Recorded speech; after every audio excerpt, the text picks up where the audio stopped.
अचानक से इंडिया में ऐसा क्या हुआ कि लोग 80% जनता इंदिरा गांधी आयरन लेडी इंदिरा गांधी को याद करने लगा।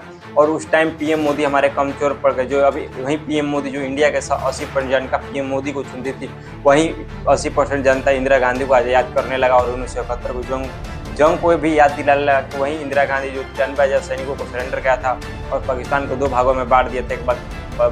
एक बांग्लादेश बना था और एक पाकिस्तान बना था कि 1971 में कि सारा देश एकजुट था। फिर भी इंदिरा गांधी न अकेले आयरन लेडी के नाम से जाने जाती थी। लेकिन ऐसा क्या ट्रंप ने मोदी को मैसेज दिया कि जो पूरा ट्रंप हमारे प्रधानमंत्री मोदी सीज फायर के लिए मान गए, वो भी 2 घंटे के भीतर। ऐसा क्या मैसेज ट्रंप ने दिया कि क्या ऐसे समझौता हुआ कि ट्रंप मान भी गए, ट्रंप और पाकिस्तान को भी मना लिया और इंडिया को भी, दोनों देशों को सीज फायर ऐसा हम चलिए पाकिस्तान मानता है कि वो लोन लिया था, मान गया। देखिए हमारे पीएम मोदी के बार-बार आतंकवाद के खिलाफ कब तक ऐसा होगा, वो आएंगे 2-4 लोगों को मारेंगे, फिर एक स्ट्राइक करेगा, फिर वहीं एक मन बात खेला देखने को।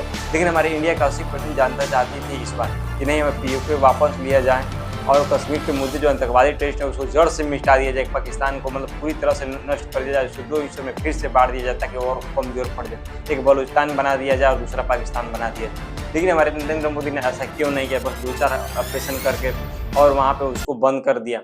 कि कुछ आतंकवादी मारकर आपने फिर वहीं जड़ छोड़ दिया कि फिर 2 साल में 1 साल में पनपेगा और फिर कश्मीर में हमला करेगा। आपने उसको जड़ तक मिटाया ही नहीं, अपना एक मुद्दा चुन लिया है चुनाव जीतने का। आज 80% जनता ये बीजेपी पे हमला हो रही है। कि आपने तो साहब ये अपनी जनता की 80% जनता समझ चुकी है कि आप कमज़ोर पड़ गए हैं एक औरत के सामने, लेडी आयरन जो इंदिरा गांधी थी, जिसके सामने जनता को जवाब देना मुश्किल हो रहा है।